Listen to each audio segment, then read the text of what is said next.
তোমাদের সঙ্গে শেয়ার করব মায়াপুর ইস্কন মন্দিরে ভোগের থালা নিতে গেলে বা প্রসাদ খেতে গেলে কি কি দেওয়া হয়। প্রথমে স্টিলের থালার মধ্যে একটা শালপাতার থালা বসিয়ে দিয়েছিল, এরপর দিয়ে দিয়েছিল সরু চালের ভাত, দিয়েছিল মোচার পকোড়া একটা, আর দিয়েছিল ভেজ ডাল। এরপর দেখো পটলের দোরমা দিয়েছিল, খুব সুন্দর এটা খেতে হয়েছিল।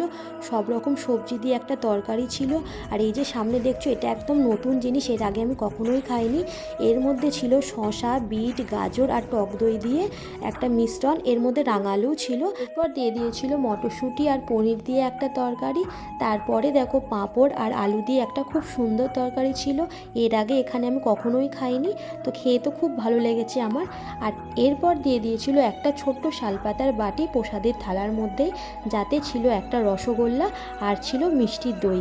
তো আজ ভিডিওটা এতটাই। ভালো থেকো, সুস্থ থেকো, দেখা হবে পরের ব্লগে। ততক্ষণের জন্য টাটা।